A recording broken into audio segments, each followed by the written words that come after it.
Welcome to First Class Fantasy. I am Theo Gremminger, and I'm joined always by Billy Muzio. And today we have a really special guest, our friend Pat Fitzmaurice of FantasyPros. Pat's come on with Billy and I before, but this is sort of a perfect segue. This is going to be the last time Billy and I record before July. And July is sort of the unofficial start to redraft season for so many. Pat, I know you've been grinding over there at FantasyPros. You just dropped your draft kit.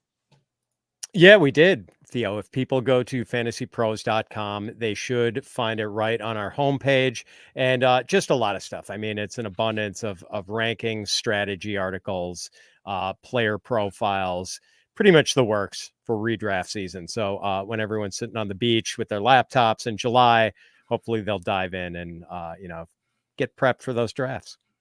And Billy, you've been grinding, like your rankings are completely updated. We're getting our draft kit out. I know that you're going to be dropping your cheat sheet. I'm going to be dropping my cheat sheet. I get Billy calling me up being like, Theo, do you know this? How many rookie quarterbacks hit this stat over the last 3 years? And I'm like, I have no clue, Billy. Why don't you tell me? So Billy's like really grinding, looking for edges here. And we're looking for edges to help you win. Billy, this is like, let's start off a little off show sheet. Brandon Aiyuk situation. You're San Francisco 49ers. What's going to happen here with Brandon Aiyuk? Is this going to be like a holdout and he shows up week one? Is this going to be an amicable situation where they give him the bag and they sign him to a contract? Or is this going to be potentially Brandon Aiyuk on another team? So I've been treating it as if Brandon Aiyuk will not be on the Niners. And so I have, Kittle elevated. I got Debo slightly elevated. I got Pearsall way higher than ADP because of the potential of the available targets. It's been pretty clear that they aren't that close on a contract. And we heard rumors that they offered him over $26 million a year and it was not accepted. So the Niners are going to find themselves in a bit of a cap trouble in the next coming years. And we got Purdy, who's looking for an extension soon as well. And you can get away with paying them cheap and kind of take advantage of the positions, but eventually you're going to have to pay the quarterback. And the Niners have shown that they are willing to spend at quarterback and even overspend when they had the Jimmy Garoppolo contract that was quite spendy at the time. And so I do not think that Aiyuk is going to be in the Niners. I saw a tweet the other day and it was talking about how the Niners have two options. One, they can pay him, or two, they can trade him. Well, no, there's a third option. The third option is that they can make him play on his current contract. And if he does not play on his contract, then he loses a year of eligibility if he holds out too long. And so I think that eventually they'll probably eventually split ways is my assumption. I think he'll be traded. And then they'll get something out of nothing because he's probably going to walk next year anyhow. And I think that they're going to probably move forward. You don't draft two receivers and sign Juan Jennings in the offseason if you aren't planning on losing at least somebody inside the receiving core. Obviously, this could be a big hit to the offense, though. Brandon Aiyuk led the NFL, or he was close to the NFL lead in catches over 20 yards, had a ridiculous first down conversion rate, like 80% of his catches went for first downs. Stud. But Pat, you take a guy like Brandon Aiyuk, who's 105 targets last year in San Francisco. If we put him on a quote-unquote bad offense, but he's 145 targets, this could be a net positive for Brandon Aiyuk? Or do you think this is you'd be slightly worried if you're holding early Brandon Aiyuk exposure in like best ball? Net positive. And now that I hear Billy's forecast for this, I want to catch up in best ball because I've been light on exposure. I just can't see where the targets are going to come from. And he had this freakish efficiency last year.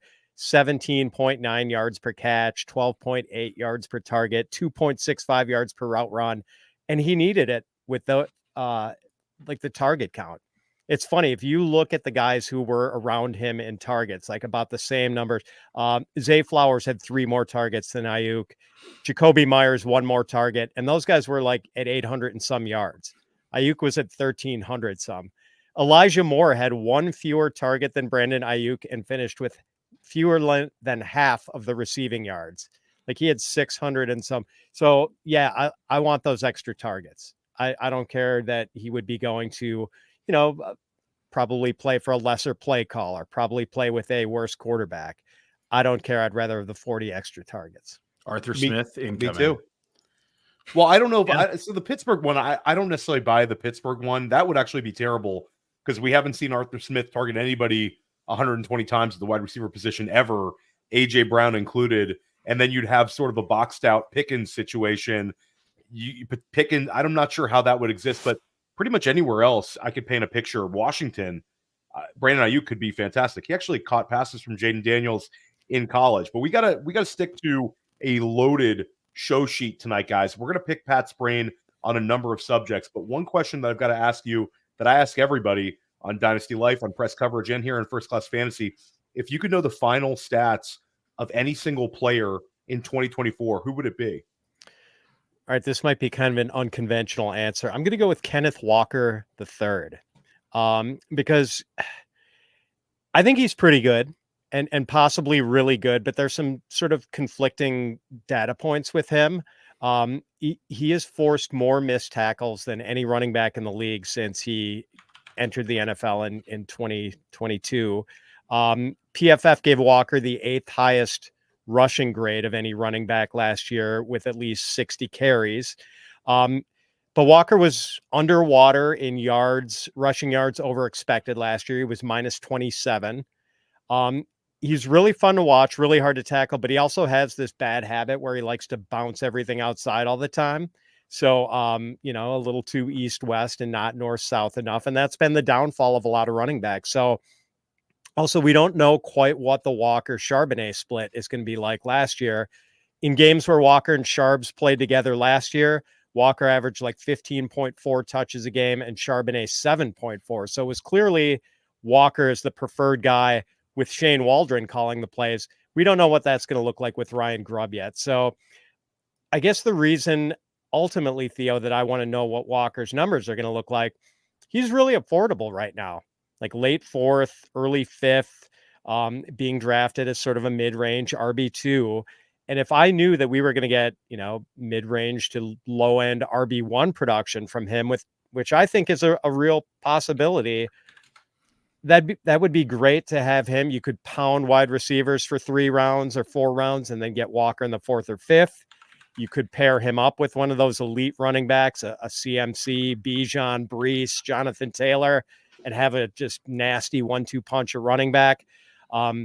Conversely, if I knew Walker was going to have poor numbers, then I would really up my exposure to Zach Charbonnet in these early drafts. I love it. It's a really well thought out player.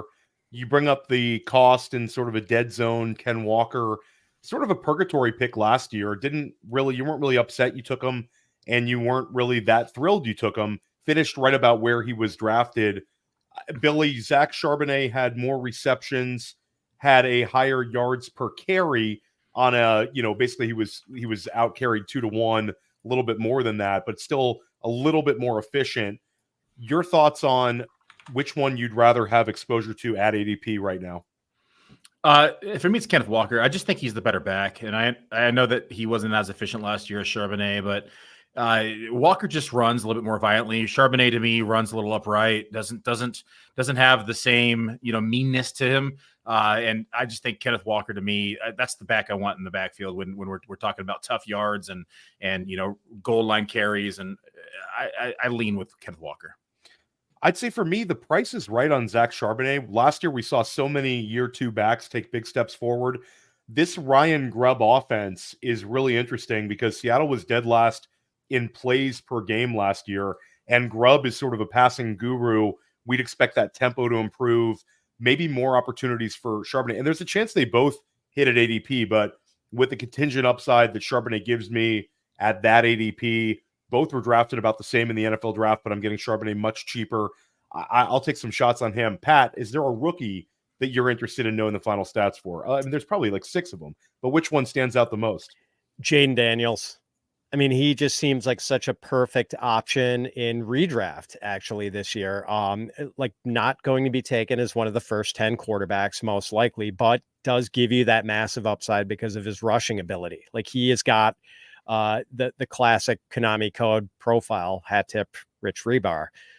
So yeah, like I'd love to see that. And I know I'm going to be extremely overweight on Daniels and redraft. So I would love to get validation on that. And if I see, bad numbers getting that sneak preview, I will, pull out and make another plan, maybe pay more for Anthony Richardson or whatever. That's the nice thing. Like I love Anthony Richardson, but if you look at the projections of sharp people, and I'd love to see Billy's projections because, Billy does great ones.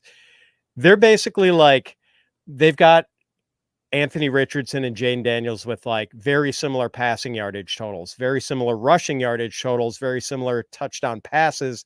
The only difference is like everyone's got Richardson with about twice as many touchdown runs. And I mean, would you be totally shocked if Jane Daniels had more touchdown runs this year than Anthony Richardson?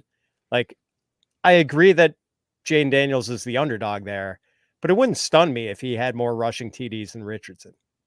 Arbitrage Anthony Richardson in many ways. And Billy, we love the vibes in Washington, or at least I do. It seems like nothing but positivity with the media, with the players. Like Daniels seems to be a fast learner. This offense could overperform. It could overperform. Pat, to answer your question, I got him separated by 1.2 touchdowns on the ground.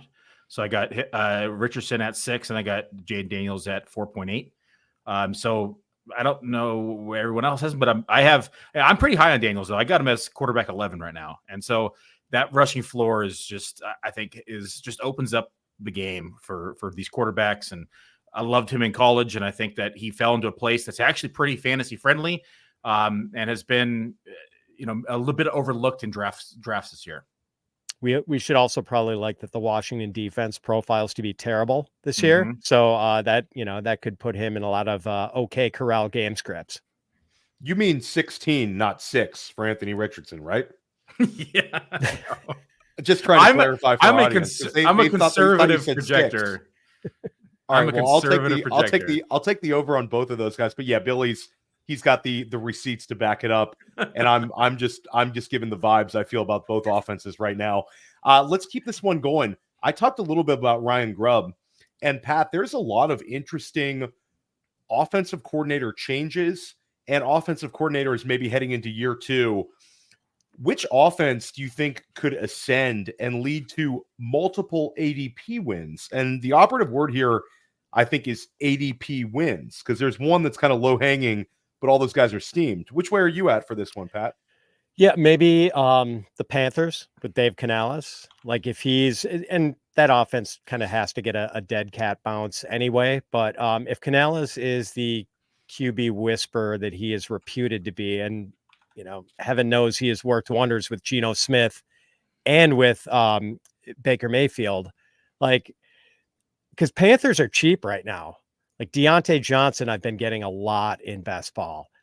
Jonathan Brooks, you don't have to go out over your skis too far to get him. And of course, Bryce Young, who's just readily available at the end of best ball drafts. So if I knew that Canales could work his magic again with the Panthers, I'd even up my exposure to Carolina players further. I think that's really interesting. Billy and I have touched on a lot of beat up, ugly offenses, but Billy, Deontay Johnson, 7th rounder, Jonathan Brooks, 7th rounder, even if they're just like consolidated and get those guys a lot of touches, they could both beat ADP. I mean, look what Adam Thielen did beginning of last year. It's this offense is a little underrated. I think they're still going to be bad, but it's going to be better than what people are getting and paying the price for. I mean, you can literally draft like every one of these guys in the receiving core and just take your shot on them and get them all throughout the draft at pretty reasonable prices. I mean, I wouldn't do it and wouldn't recommend it, but if you wanted to, take 2 to 3 pieces of these guys, and you don't need to pay anything for them hardly. So I think it's a value in drafts. And the team that I'm, been stacking a bit because I think they're undervalued as well is the Pittsburgh Steelers. And I think that, it's pretty consolidated tree for the most part as well. I mean, we have Freiermuth, who I think is going to take kind of back to his rookie form. I think last year was a bit of an anomaly. And so, we have, one wide receiver for the most part. We get Roman Wilson, who's going to step into the wide receiver 2 role, and maybe they trade for Debo, maybe they don't. But in the meantime, we know that they have a tight end, Arthur Smith, and they like to, target the tight end. They have the 2 running backs they're going to utilize. And then from there, they have the rookie wide receiver. So I think that we have a consolidated target tree here. We have Russell Wilson, who even in his, worst outing in the last couple of years over in Denver, still performed better than, quarterback 20 on a yearly basis. And he's being drafted outside the top 30 right now at the position. And so I think you have a lot of value at this offense. And I think it could pay off, especially with that week 17 matchup. I like what you both had to say. I have a lot of secondary stacks of Tennessee. We've talked about how pass happy we think this offense is going to be. multiple wide receivers sort of at cost are appealing, especially DeAndre Hopkins, where he's going. He's improving a little bit, though, Billy. Starting to see him creep inside of top 40 land for the wide receiver position where he should have been. And both running backs, we expect to catch a lot of passes. Pat, we let's pivot this. I've been asking people this question. It's sort of your favorite this year's version of. Last year, we had so many outliers, ADP winners, the Sam LaPortas, Devon Achains, Nico Collins, Puka Nacua, Tank Dell, you name it. Do you have a this year's version of? Yeah, what if the next Kyren Williams is the guy who actually replaces Kyren Williams? And I know Blake Corum is not a perfect parallel because Kyren Williams had a second-year breakout. Blake Corum is a rookie. Blake Corum had a little more draft capital to his name. Kyren was a fifth or sixth rounder. But similar in that they're both undersized, not especially athletic backs who were just very productive in college. And I mean, Sean McVay has sort of swerved us with his backfield before. And heaven knows I invested too much in Cam Akers a couple of years ago, only to watch in horror during that Thursday night opener as he was parked on the bench watching Darrell Henderson get every carry for the Rams. So, I mean, Corum is a better prospect than Kyren was. And even though Kyren has a lot more juice than anyone realized, I don't think we can totally discount the possibility that Corum proves to be the better player and McVay decides that's his guy. I mean, it's pretty much first of all, we'll bend the rules if you're giving us this year's Kyren. You don't have to have the exact same ADP. So Pat, okay, we love it. You're giving us the top 5 production, but Billy, this is sort of we've been able to lean on the Sean McVay RB1 for quite some time. Where do you have Kyren right now in your rankings? Ballpark. He's at RB15 for me. He's dropped down in the last week or two. I do think they get Corum a little bit more involved, but when I say RB15, RB7 through RB15 is separated by 10 fantasy points. So this is kind of anybody's game right in that zone. And I do think that you can pretty much, if you want to make an argument or case for any of those guys, you could, and it just breaks down to the total number of efficiencies, touches, and it's neck and neck across the board for all those guys. I just know that Kyren broke down a bit last year, and we saw, his body wasn't able to handle the workload that he got, and I do think that that's going to be a concern. And I don't think that they drafted Corum to replace Kyren, but I think they drafted him to ease some of that volume so they can keep him healthy throughout the year. And just that slight addition of, or I should say, a subtraction of touches is going to just bump it down slightly the projections for me. Well, it's a nice segue, guys, to the theme of today's show. We're going to talk about regression candidates, players that we expect to be less efficient and less productive than they were last season. We're also going to talk a little bit about some post-hype sleepers, a couple players who let us down last year and whose ADPs have adjusted after we take a short break.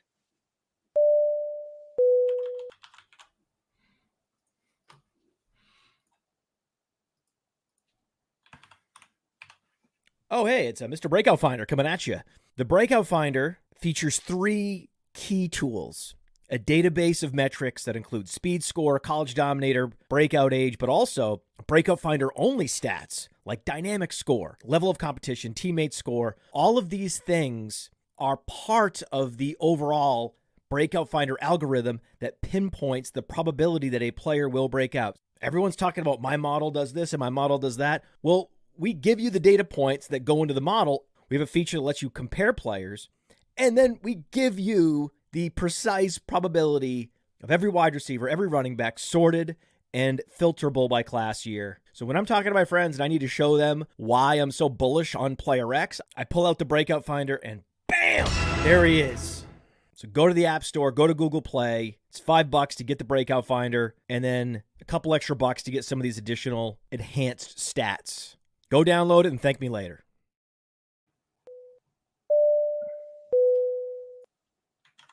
Welcome back to First Class Fantasy. Guys, let's talk a little bit of post-hype sleepers.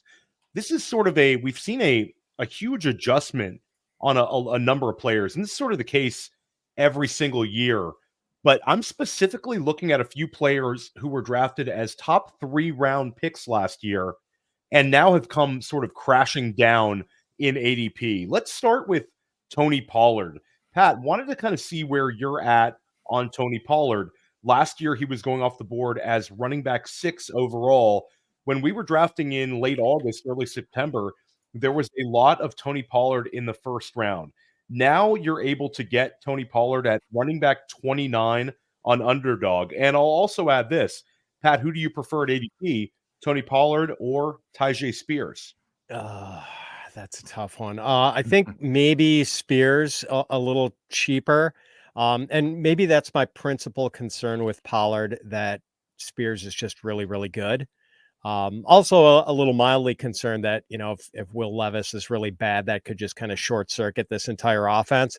But I still want to have investments in Tony Pollard, because he is still pretty affordable as getting drafted as like a high-end RB3 type. And there is sort of a plausible explanation. Maybe it was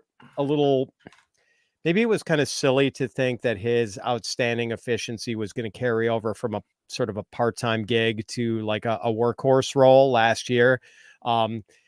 But he was hurt. He was coming off that broken foot at the end of the previous season, hurt it in the playoffs, I think against your 49ers, Billy. And it didn't seem like he kind of turned his season around until late. And I think Pollard has even said he wasn't right until the Carolina game, which I want to say was in November. And from that point on, his numbers were pretty good. So the other thing, I wouldn't be the least bit surprised if Bill Callahan, the father of Brian Callahan and the new Titans offensive line coach, worked miracles with that offensive line. Because Bill Callahan is if not the best, one of the best offensive line coaches of all time. And I have no doubt that offensive line is going to be a lot better this year. So I definitely want to have some investments in Tony Pollard. Billy, last year, Tony Pollard had 307 touches. The year before, he finishes in RB1, 232 touches. Maybe he's better suited to be a guy who gets 225, 230 touches. Yeah, I think he is. I also think that surgery, it's the tightrope surgery, it just limited his explosiveness. And we saw him in the beginning of the season when he would have a breakaway run. He just didn't have that same breakaway speed that we once saw in Tony Pollard. But towards the tail end, we started seeing that speed come back. It wasn't fully back, but it was definitely a step more than what we saw towards the beginning of the season. So I think that as the season got on, he actually got a little bit better. We talked about weeks 11 through 17. He had 4 weeks that were inside the top 16, 3 inside the top 12 at the position. So I think he started feeling a little bit more like himself. And if you look at also just the overall volume, a lot of it was in the passing game. So they started utilizing him like they used to, and it was inside of, catching 6, 7, 8 balls. So this is where this offense gets interesting, because it was a bit of an unusual signing, because both these guys are extremely good pass catching backs, and it's not your traditional lightning and thunder. This is almost like lightning and lightning. And so I do think that the upside is capped for both of them, just because they kind of serve the same role as this pass catching back. It's also going to be, almost like not necessarily a change of pace, but they're not running between the tackles or, up the middle, up the gut in the A position due to their sizes. And Pollard probably will take on that lead role as the back, but I do think that he's going to eat into the volume of Tyjae Spears in the passing game, just because they play such similar roles. I'm higher on Pollard than most, just because I liked his efficiency metrics towards the end. And I do think that Levis is going to struggle, which I think we're going to see these backs benefit from it in the passing game. And I'm not as high on the Tennessee Titans, offense in general, but the backs I am high on, just because of the outlet in the passing game. I'm with you on that. I like targeting these running backs. I prefer Spears a little bit cheaper, but Pollard's also fine. And I think it's to take the pressure off of Will Levis. They want to have these multiple backs that are, they can thrive in these low ADOT, high percentage looks, and also have some juice with the ball in their hands. And Billy, I think stylistically, it makes more sense for a team like this to have backs that are similar, because now defenses can't adjust. When Big Dog was in the game, it's going to be a Big Dog carry. When Tyjae Spears was in the game, it was going to be a target to Tyjae. It's much easier to defend. I kind of like where the Titans are at right now with this Cincinnati-like change in the offense. Pat, let's keep this going. We've talked a little bit about this Washington backfield here at First Class Fantasy. Where are you at on Austin Eckler? This is sort of the most significant faller. Eckler was going off the board as RB2 last year, first round lock in every single PPR league. Now Austin Eckler is all the way down to running back 38 on Underdog and similar in like the FFPC, NFFC, ADP. I'm out, Theo, even at that greatly deflated price. I just don't see any real. Well, we didn't see much juice at all from Eckler last year. I mean, he was getting tracked down by linebackers who were just running him down. It was like he was a Volkswagen Beetle on the Autobahn, and he's just getting overtaken by high performance sports cars. And I don't know if there's enough pass catching upside with a mobile quarterback like Jaden Daniels. I mean, we know mobile quarterbacks tend not to dump off that much. And when in doubt, they don't check down. They just take off and run themselves. So I don't know if there's like 50 reception upside for Austin Eckler. And I don't think he's as good a runner as Brian Robinson is. Purgatory player at best at ADP. People are still hanging on to the RB1 overall finish in 2022. Fantastic career as a fantasy football player, but you've already gotten your Eckler points. You don't need to chase it this year. Billy, agree with us? Yeah, I'm on the Brian Robinson side. Eckler, when you start hearing that, Eckler is returning kicks, it's never a good sign from a fantasy perspective. And what is that? Why would you sign an old running back to return kick? Like, what are we doing? Well, I think it's clearly that he's not going to be the lead back here. If you wouldn't put your lead back returning kicks, it's just, that's plain and simple coaching logic. And so the other there's two more variables here that people need to consider is like he just left the Chargers, which were one of the pass heaviest offenses in the league, prior to the arrival of Harbaugh and the new coaching regimen. But Brian Robinson also is a pass catching back. People think of him as a plotter, but he actually had 43 targets last year. And so you add in the reduced volume of the passing game, as Pat mentioned, with Jaden Daniels, as well as the reduced volume because Brian Robinson is going to eat into some of the targets as well, this backfield. And all of a sudden, Austin Eckler is probably best suited for special teams here on your fantasy teams as well, returning kicks. So I'm out on Austin Eckler even at ADP. And I mean, I might own a share or two just in case I'm wrong. 3%, 4% ownership in best ball leagues, if that, and I'm just gonna chop it up as he's kind of toast. Okay, so I got one I think I like a lot at ADP, and I've also kind of like adding a little bit in Dynasty and certainly in best ball. Ramondre Stevenson. Last year I had to pay a third round draft pick for him as RB11. Now he's going right around RB20. I think he could be the focal point of this offense, and this is like you talked about with Carolina. If the market is slightly off on New England, Mondre could be a really, really good return on investment at ADP. Pat, your thoughts on Mondre as a post-type sleeper? Yeah, reasonable price for him. I don't know if I'm going to be overweight on him just because I'm worried that this offense does look pretty gross on paper. I'm worried about the offensive line. I'm worried about the touchdown ceiling for pretty much anyone in this offense. And I'm also a little worried that Antonio Gibson might play on passing downs quite a bit, which would, limit Ramondre's touch counts. And I do like the player, and I like that they just made a big financial commitment to him. I think that's a good sign, but there are some headwinds here that I find kind of concerning. Billy, in or out? I'm in. I think the Patriots probably run a lot of 22 personnel. I think we're going to see some 2 running back sets just because they lack the offensive weapons in the passing game.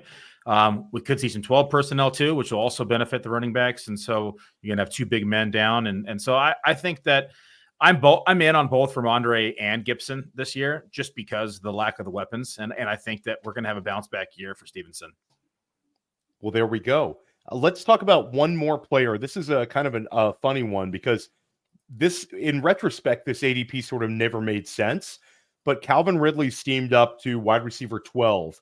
He was a wide receiver 1 when like FFPC main events were going on, finishes wide receiver 18, but it's one of those, no one was happy to kind of have him because he was a real mess to have on your roster for a large portion of the first half of the season, sort of made up for it in the second half of the season, but was definitely a player that was a bust at ADP.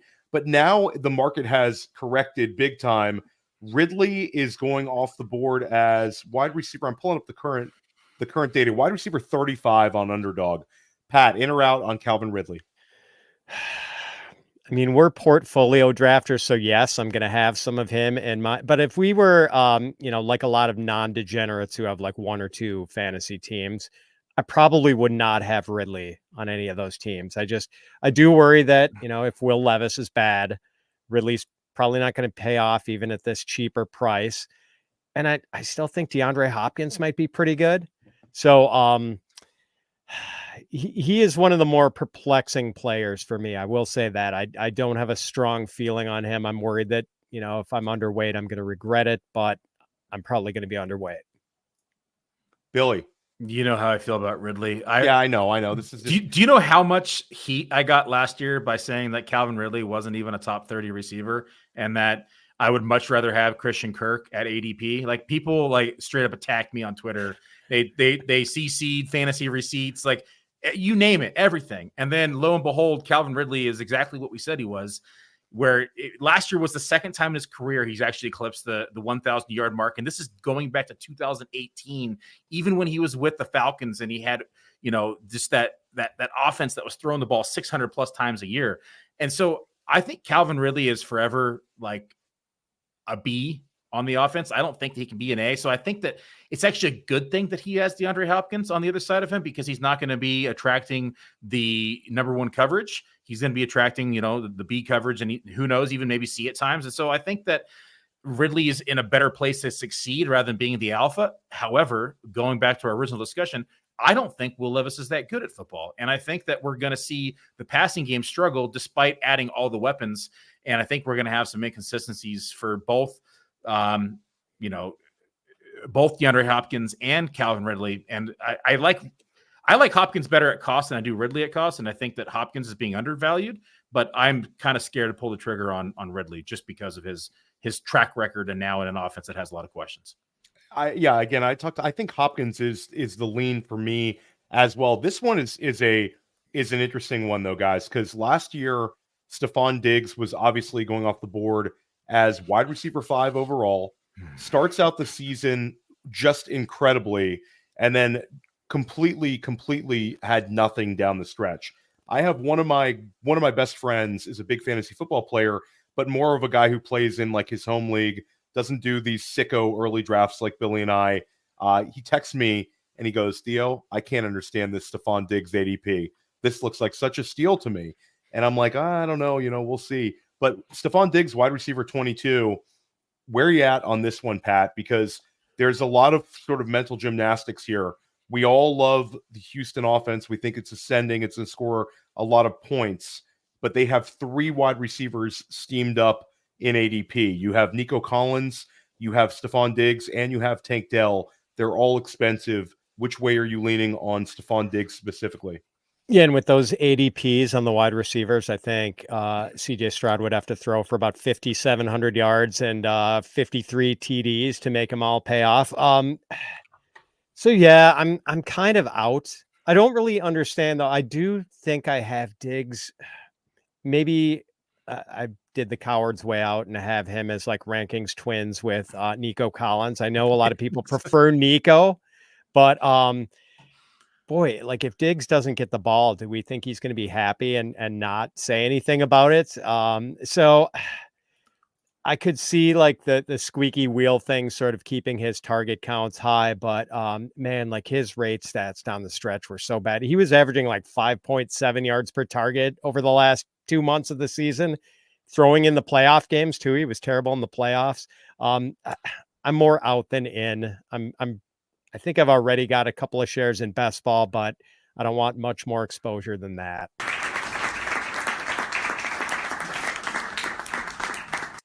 Pat, it's literally the same argument that I had on this like last week on our podcast. We're talking about Diggs and the squeaky wheel, and he's always kind of vocal when he doesn't get the ball, and how I thought that was going to hurt Nico Collins at the cost. And when doing projections, this receiving core and this offense in general was one of the toughest to project just because of the amount of weapons. I mean, we saw Tank Dell, who broke out last year. Nico Collins broke out last year.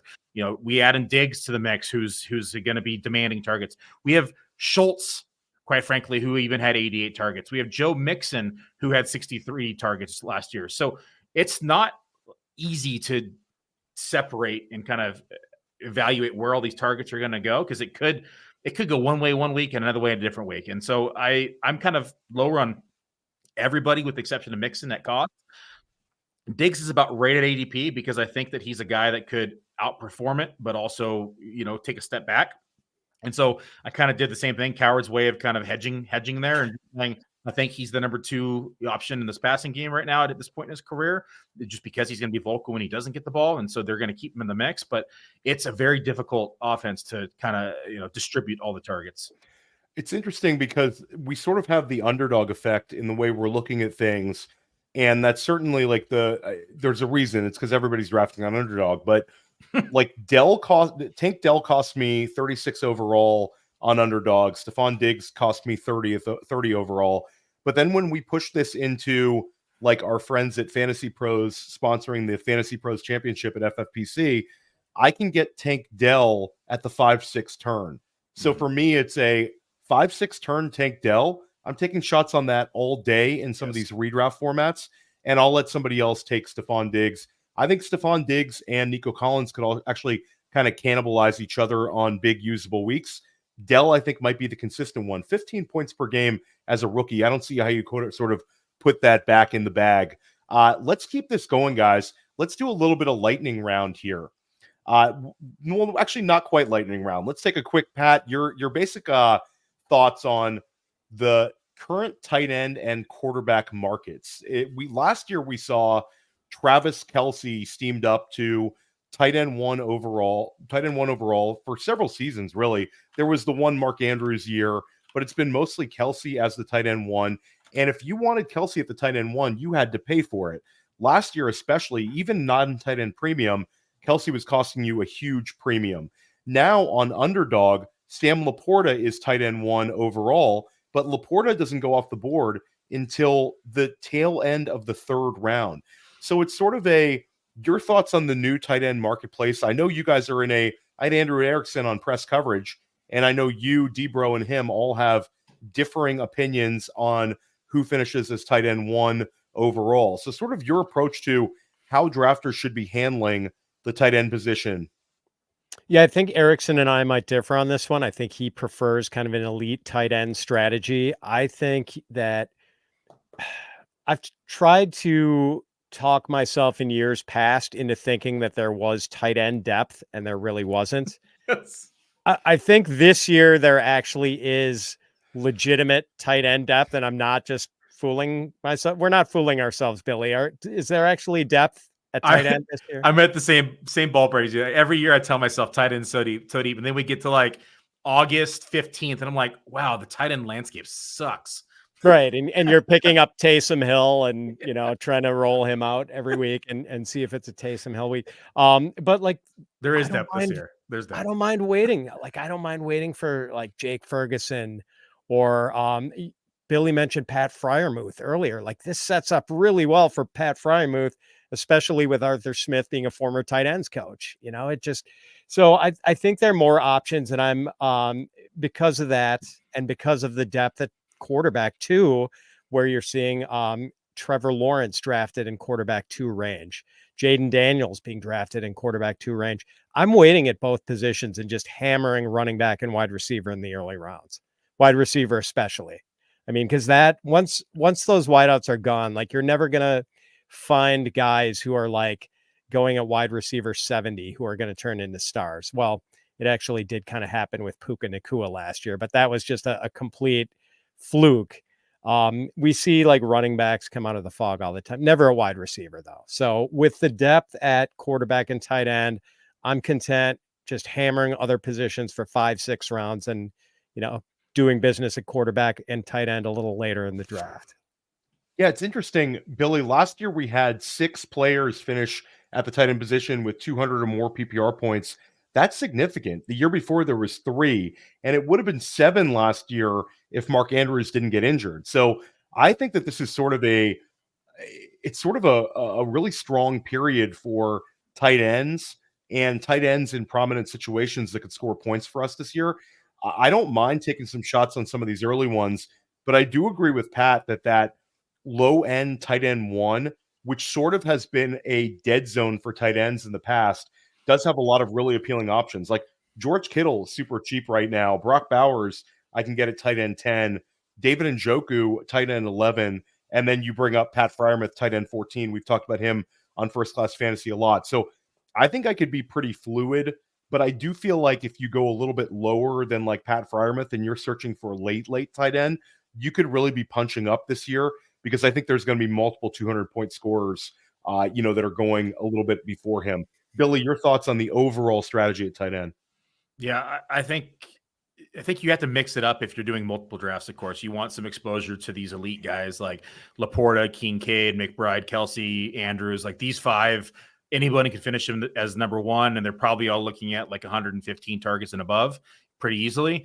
But to Pat's point, I mean, every year we say it's deep, and I do think this year it's deep. I mean, we looked even down at like Jelani Woods, if you want to go real deep, who was just a beast of a specimen who caught injury last year, but was looking at a lead role and is now back. And who does, a quarterback who might struggle a little bit in the passing game target? Usually the tight end and the slot receiver. And so I think Jelani Woods could take a step forward. I mean, we're getting down and dirty here, but Jonnu Smith is also a guy I'm going to target late in drafts. You have Cade Otton, Luke Musgrave. All these guys are going pretty late. So there's a lot of depth at tight end. If I'm not getting one of those top five, I'm just punting, and I'll take a guy whenever I don't see an edge at another position. But like to Pat's point, there's a lot of edge early at receiver, a lot of edge at running back early. I'm going to continue to hit that edge, and then I'm going to find my edge later at tight end when I don't see the edge at the other positions. We also saw a huge shift in the quarterback market. Last year was sort of the return of early QB drafting. You had Josh Allen, Patrick Mahomes, and Jalen Hurts all firmly entrenched inside. Josh Allen was like a second rounder in some very competitive leagues, and those other quarterbacks went right after him.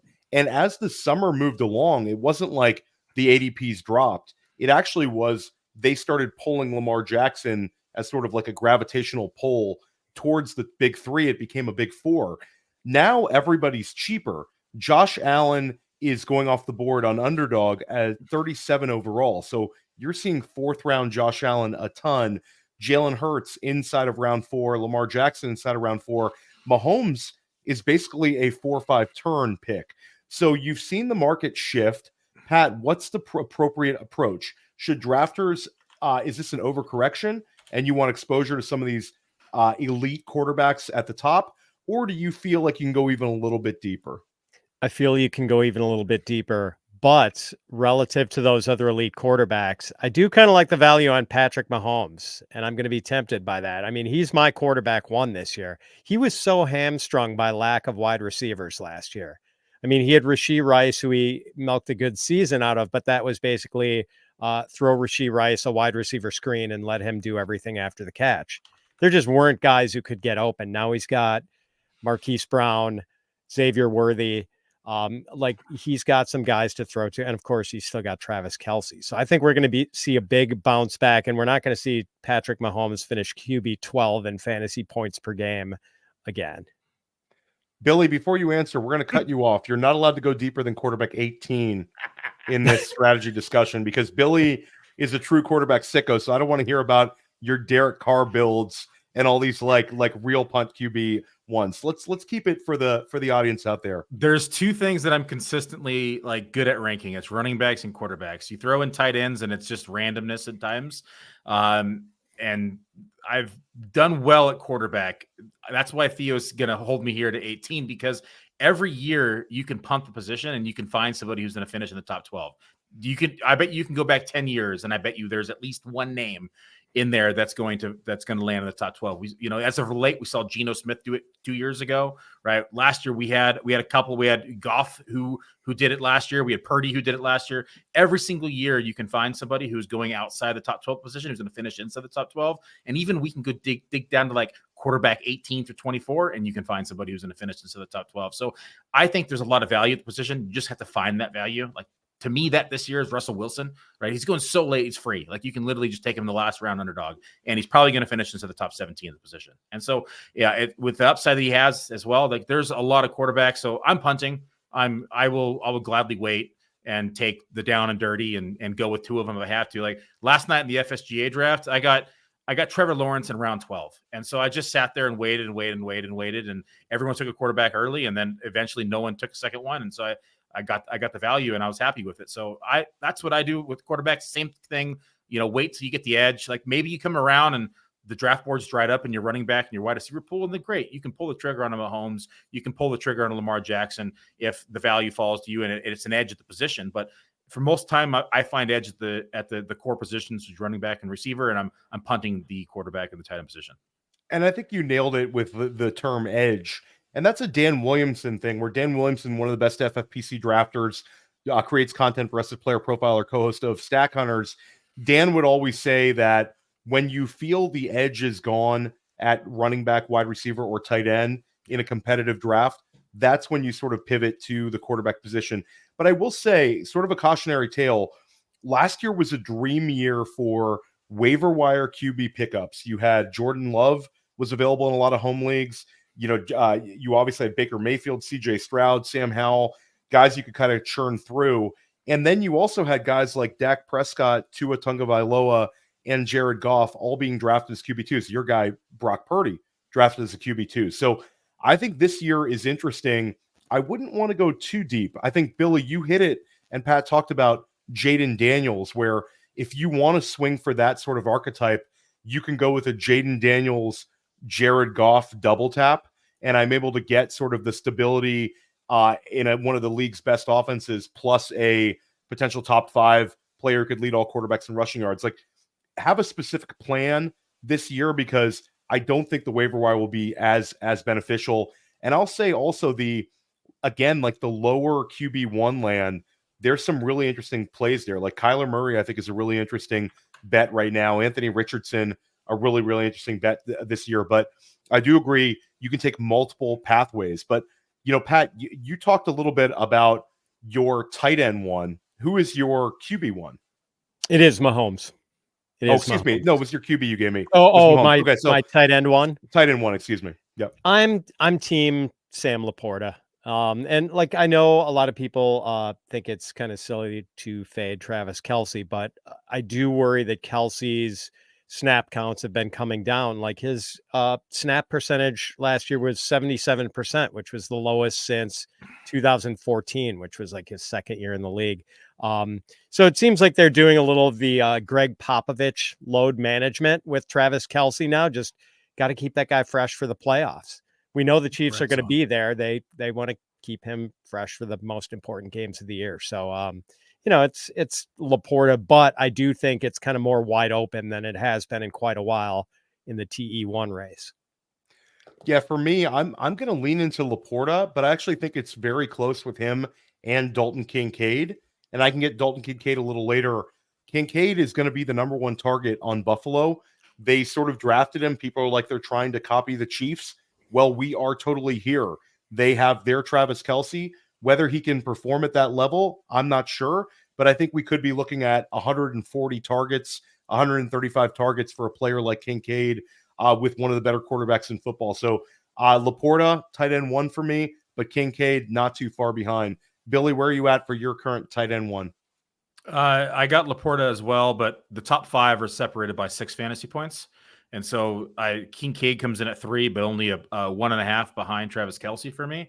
So this is literally anybody's game. And for me, it's, wait and take the cheaper option. And if somebody falls at ADP, I'm going to take them. So if I can get LaPorta at a half-round discount, I will. If I can get Kelce at a half-round discount, I will. If I can get somebody else later, I will. And so realistically, we could even talk about Evan Ingram potentially being into the top 4 or 5. And so just because the target volume is going to be there this year. So there's a lot of tight end positions deep, Pat. It's deep this year, but but I really do think that, like to Pat's point, he said that this is the first time we've had kind of a discussion as the tight end 1. It is, and realistically, it's almost anybody's ball game. You could make an argument for anybody inside the top 9, even at the position, to finish as tight end 1. And Billy, to follow up, Pat gave us Patrick Mahomes as his QB1. Your current QB1. Josh Allen, and he's kind of in a tier of his own. And then I got Mahomes, Lamar Jackson, and Jalen Hurts all within like 5 fantasy points between quarterbacks 3, 4, and 5. For me, it's an Allen and Mahomes at the top, incredibly appealing right there at like QB1 and QB2. But for me, Anthony Richardson, I think, is the one that could kind of break fantasy here. I think that his rushing upside is going to be huge. I think his rushing touchdown upside is huge. You look at the weapons he has athletically, even if there's some issues with him as a passer, and I don't think they're really quite as high as we had during his draft process. He's got all kinds of players. He's got Adonai Mitchell, Josh Downs, Alec Pierce, and of course, Michael Pittman Jr., and a healthy Jonathan Taylor next to him. I think this offense could score a ton of points, and I think that he's going to have a higher touchdown ceiling than we saw from Josh Allen and Jalen Hurts last year. I think he gets 15 or more rushing touchdowns. So I'm excited to draft him whenever I can. Billy, Pat, we got to start talking about this regression candidates. But before we do that, lightning round. Who's your favorite double-digit round sleeper right now, Pat, on like Underdog? A guy you can't stop drafting in the double-digit rounds. Brandon Cooks. And I was encouraged to hear that he and Dak Prescott were showing some nice chemistry in OTAs. Cooks just didn't earn targets the way we were used to seeing last year. He had like 81 in 16 games, but he did still manage to have 8 touchdowns on only like 81 targets. He basically got a touchdown every 10 targets. Dallas hasn't really made any significant additions at wide receiver. I think they're going to throw a lot just because they've got, like it's the Walking Dead in their running back room this year. So I think there's big upside. And like for years, Brandon Cooks was the cockroach of fantasy football. And I say that in the most respectful way because he kept changing teams and you could drop him into any ecosystem and he would thrive. Like put him on some lousy team with a bad quarterback and Brandon Cooks still spits out 1,000-yard season. So, last year was a hiccup. I know he turns 31 in September, so the age cliff is coming near, but I still think he's got at least one more good year left. Billy, give us a double-digit round target of yours. He's climbing. He used to be free, but it's Wan'Dale Robinson because I was drafting under the assumption as Darren Waller retired week 6 versus the Jets last year. And so I knew that we were going to have a bunch of targets available, in the short intermediate route to the field, and that's going to be Wan'Dale Robinson. So he's climbing, still good value. I mean, I have him, I think, inside my top 55, the wide receiver position, which is significantly higher than ADP. He's that gap is closing, but I still think he's a value in draft rooms.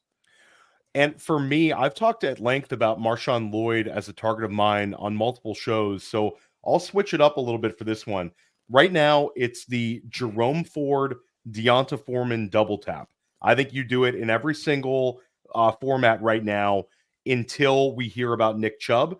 And Billy, I think you could end up with a situation where in best ball, you have the entire Cleveland running back points. And in redraft, you could end up with 2 guys that are going to gain considerable ADP if we hear some news that Chubb is not going to be around till who knows what week. And there's so many question marks about Nick Chubb, and he's still being drafted as like running back 38 right now, 37, depending on your format. I think people are a little too optimistic about him. This is one I want no part of. So the double tap in Cleveland, that's the way I'm handling the double-digit rounds. But let's pivot over, guys. This show sheet, whoever created the show sheet, made it a little too long. We're at minute 55 here, and we've got to cover our regression candidates. And I think this is a huge aspect of your draft process. And for anybody listening, it's sort of a general way to play fantasy is we don't want to chase last year. We want to look at this year.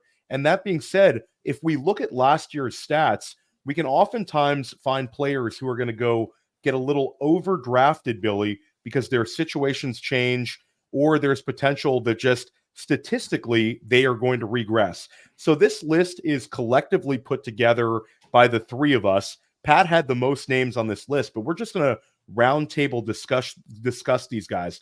We have 10 very interesting candidates, and they're all being drafted pretty highly. I'm going to put the one that I put on the list first, and that is Rachaad White. Last year, Rachaad White had 330 touches. The Dave Canales offense was incredibly beneficial to him. This is a player that was towards the league leaders in both carries and targets at the running back position. He ends up giving you a strong RB1 finish. For most of the year, he was inside of top 5 RB scorers. Rachaad White, to me, this is just the ADP didn't really adjust as significantly as it would have years ago. You're still sort of able to get him as a dead zone back, but I had a ton of Rachaad White last year, and I still find myself pivoting when I'm on the clock with him. I think this is just a situation where they draft Bucky Irving. Last year, they had no confidence at all in working in second backs. I think they wanted to when it came to Chase Edmonds. He just wasn't the guy. Bucky Irving, I think for me, the issue I have is we've seen Rachaad White in back-to-back seasons catch 50 and 64 passes in back-to-back years, plus 50. I think he's probably a little closer to 50 this year, with potential to be in the high 40s if Bucky Irving is this much of a thing. Bucky Irving led the nation in running back receptions at Oregon. There you go, Billy. Pronounced it correctly for you. No, and I think he's just going to be a little bit too much of a headache for Rachaad White to return value. And again, RB14, so I could be splitting hairs, but I think he could finish a little bit below his current ADP. Pat, your thoughts on Rachaad White? I think you summed it up pretty well, Theo. I would bet the under on if we're setting last year's touch counts as the baseline for Rachaad White. I think people could be disappointed, even though Bucky Irving isn't a bad guy to have brought in for competition, not especially athletic, but it does seem like Bucky Irving at minimum is going to cut into Rachaad's target total just because Bucky excels in that area of the game as sort of a satellite back. But yeah, like is Rachaad White going to finish tied for second in rushing attempts again this year? Like probably not. So I'm with you here. Billy, we had a ton of Rachaad White last year. Your thoughts on him this year? Yeah, I'm not as high on him this year, but I do like the fact that I'm just going to play a little bit of devil's advocate here. I agree with most of what you said, but the Buccaneers did, at least attempt their best to upgrade their offensive line 2024. They spent the round one pick on an offensive lineman. They went out and attacked it in free agency. So that offensive line last year was pretty pitiful. I could see a scenario where Rachaad White's getting a little bit more efficient with his touches. And so if he can just even get, 85% of what he saw last year, I think that he's in a good position to succeed again. But I do think there is a bit of regression in line for him in 2024. Well, Billy, let's talk about your guy, and it's the big one, probably the highest profile name on this list, and it's Justin Jefferson. Yeah, I think it's not even just Jefferson. I think you can add in almost all of the pass catchers inside Minnesota. You could add in Addison. You could add in TJ Hawkinson when he does come back. It just breaks down to, this is low-hanging fruit, but it breaks down to the quarterback change. Kirk Cousins averaged over 550 attempts in the last 2 years, not counting his injury last year. He was on pace to hit 600 with that. And then you insert a rookie quarterback and probably Darnold for a week or two, and who knows what's going to happen in that scenario right now. But dating back to the 2020 draft, if you look at the rookie quarterbacks and how many of them actually hit 550 attempts, there's only two for all the years combined, 2020, 21, 22, 23. And those two names are Trevor Lawrence, who had 602 attempts, and then you had Justin Herbert, who had 595. The next closest was Bryce Young with 527. So we can expect a reduction in the overall attempts department as well.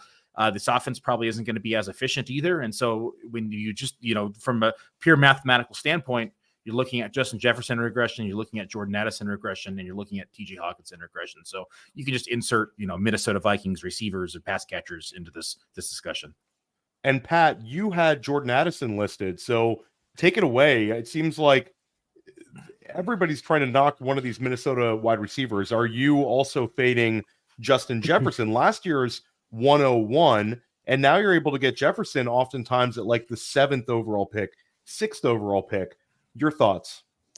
Yeah, I've struggled with whether to rank Justin Jefferson behind Amon-Ra St. Brown, and I think that has become almost consensus now. But I've still got Jefferson higher. It's kind of stubbornly hanging on with him, just because I feel like he's so good that he's going to make it work regardless. But Addison, who I also like a lot, not only does he face the target pressure from with Jefferson and having to deal with the rookie quarterback. He had 10 touchdowns last year on 70 receptions and 108 targets. That's just screams regressions.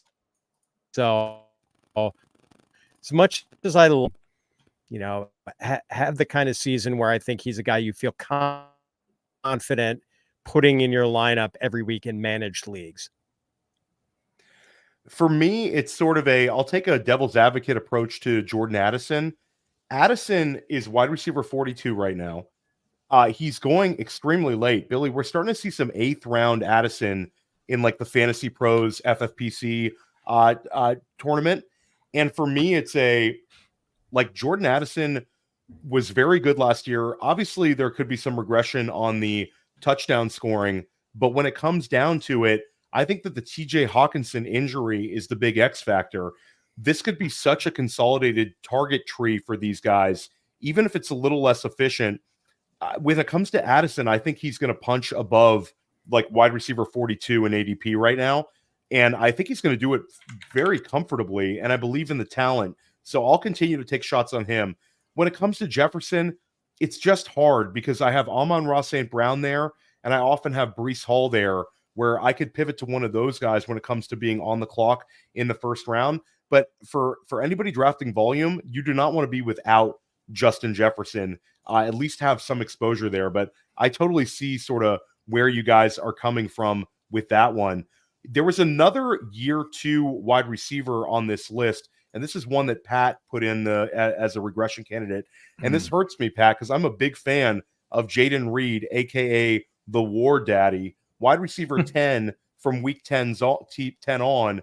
And this is a guy that is the highest drafted Packers wide receiver, but not steamed up.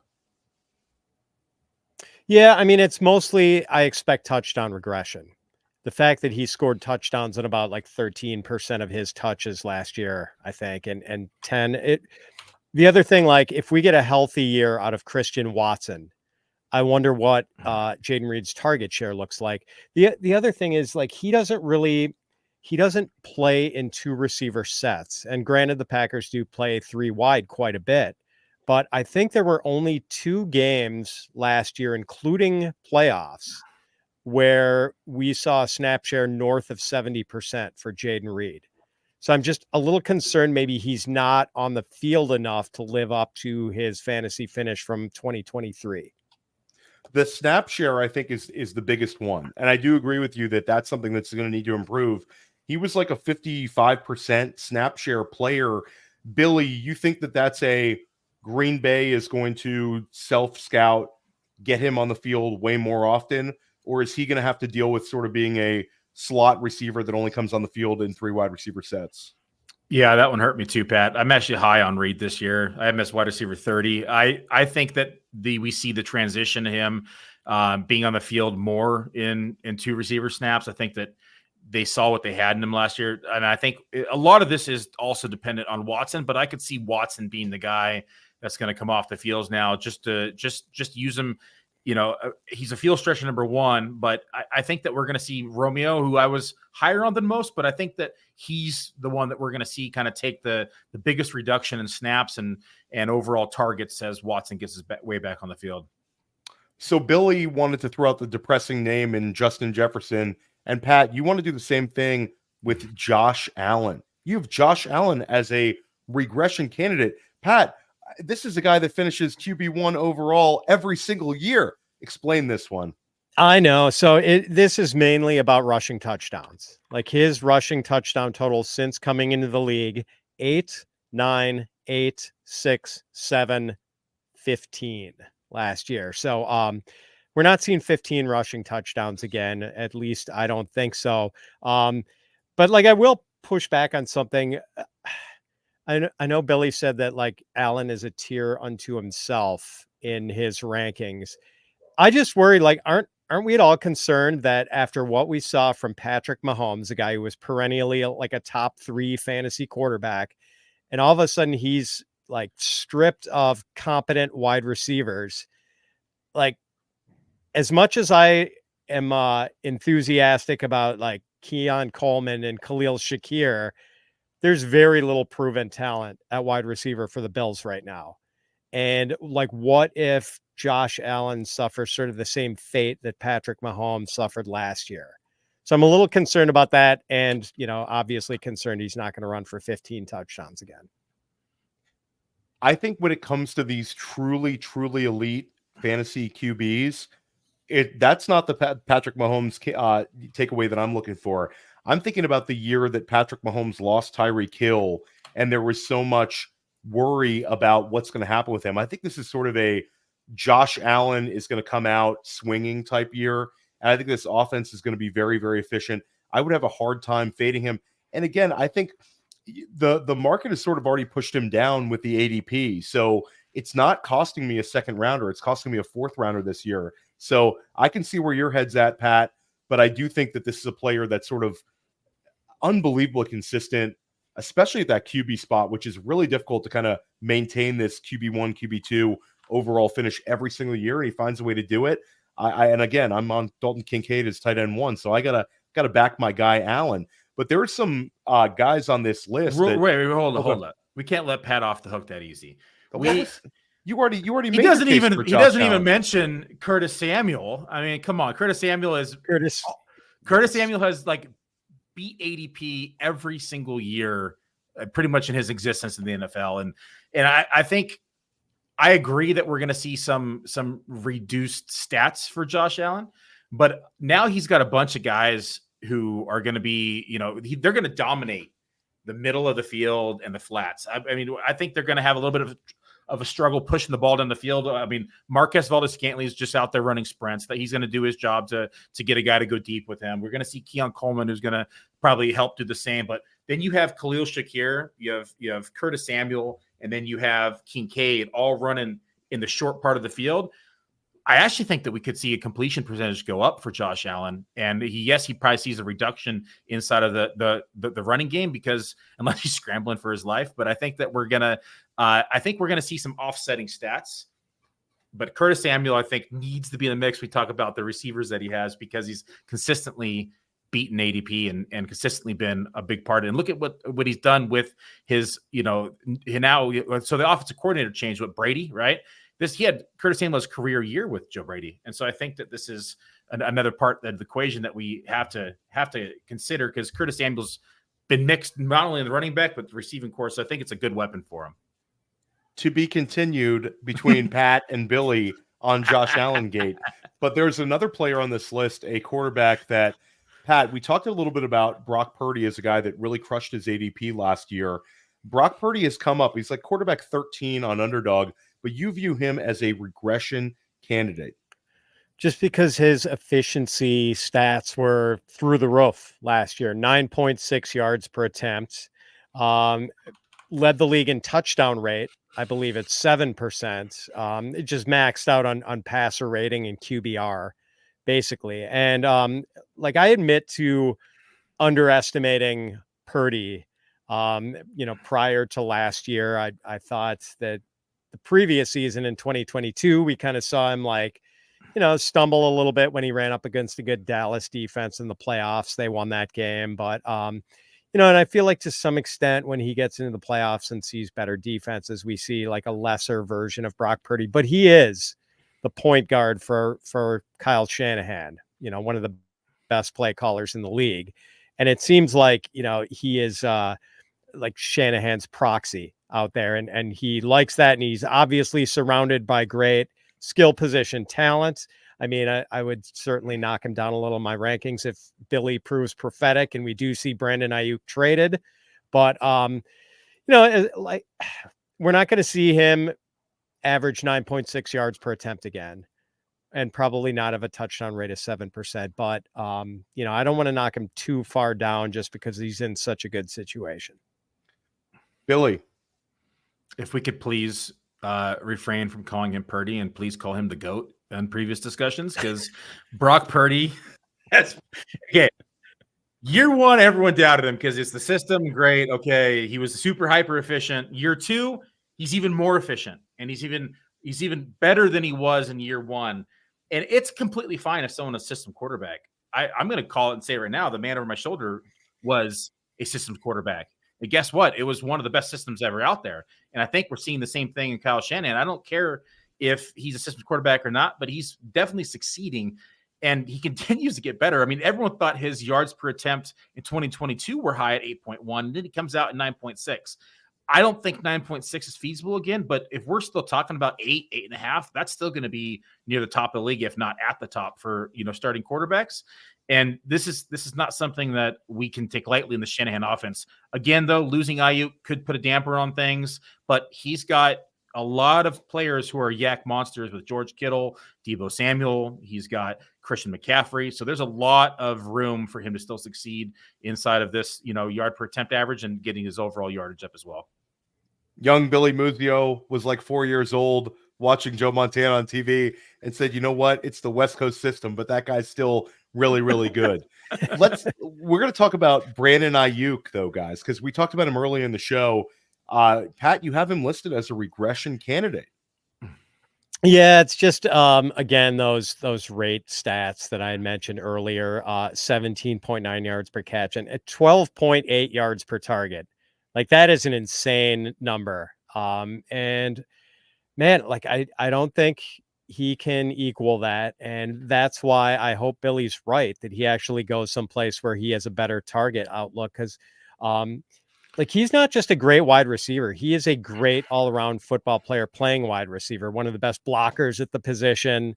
Other than that weird little stint he spent in Shanahan's doghouse, what was it, like 2 or 3 years ago? Like he's just been terrific. Yeah, that was so weird considering that the guy does give his all and block his tail off and do all the little things. But yeah, I love the player. I just want him to go somewhere with a sunnier target outlook. Billy, anything to add?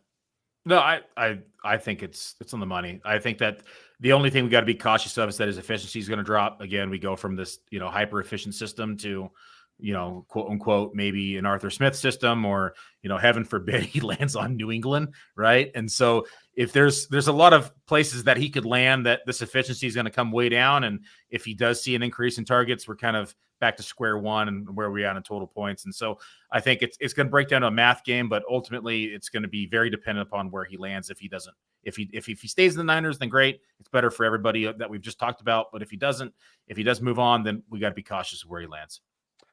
Yeah, and the last regression candidate, this is one that I put on the list. And what's interesting is the ADP market is sort of adjusted. This guy was a mid wide receiver 2, maybe a month and a half ago. Now he's a kind of a low wide receiver 2, but it's Michael Pittman Jr. And it's where he's getting steamed up to with this sort of wide receiver hysteria, where last year you were able to draft Michael Pittman Jr. as a wide receiver 3. Now you're having to comfortably draft him inside of wide receiver 2 land. This is a guy who last year had Gardner Minshew behind center, 156 targets. The year before, 140 targets. For me, it's just there's increased target competition when it comes to Adonai Mitchell, year 2 Josh Downs, which I think Josh Downs is very underrated in terms of a talent. And then obviously you have Jonathan Taylor from the get-go at running back. So there's competition for targets, there's competition for touches, and there's also a offense where we think Anthony Richardson is going to run for a lot of yards. So for me, I think the Colts are going to score a lot of points, but Michael Pittman's real out would be becoming a much better touchdown scorer. But he'd have to get 8 or 9, maybe 10 touchdown grabs to sort of return to his value from last year. Just my opinion in this offense. Am I being a little too pessimistic on Michael Pittman Jr., Pat? I don't think so, when we can probably count on seeing less pass volume in this offense with Anthony Richardson running the show. Like this, they're going to be one of the run heavier teams in the league, I think. And yeah, you're talking about a guy in Pittman who has averaged like a touchdown every 4 games during his career. I want to say it's like 15 touchdowns in 62 career games.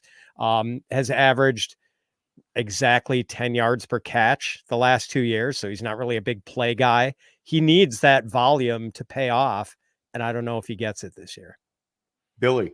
Man, I feel like you guys have looked at where I'm high on players and we all put them as regression candidates. I'm not feeling good about my projections right now, but we have a little bit of devil's advocate here with Pittman, because I do like Pittman a lot, more than most. In the first 4 weeks with Anthony Richardson last year, he saw 39 targets. And so we did see Richardson exit in that last game 4, where we only saw 5 targets in that game 4 period. And so there's a real scenario where Richardson just maybe locks on him. And 39 targets in 4 games is that's a lot. It's 9.75. And so if we can keep that pace, and I think we're looking at some value in draft rooms, but I think it is going to come down to touchdowns because he has not been efficient in that category.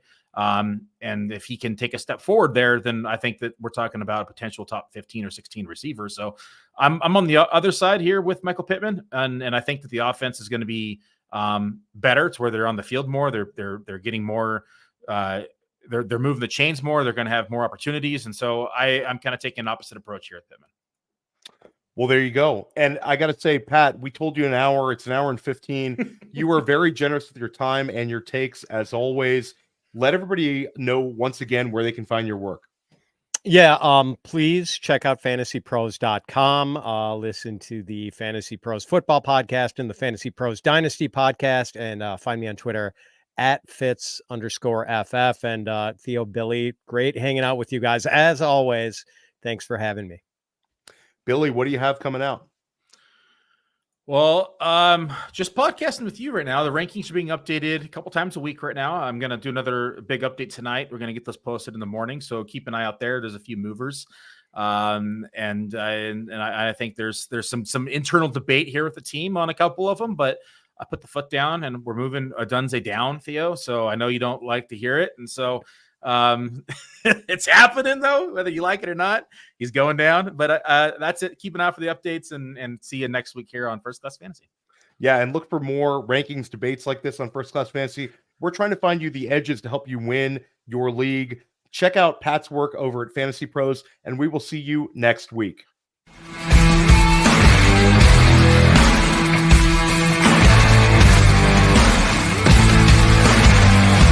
Hey, I want to thank you for being part of this broadcast. If you have any thoughts on it, leave a comment. If you enjoyed it, make sure you leave a like. And if you want to see more shows on the Player Profiler channel, subscribe to it. That's how we know you want more.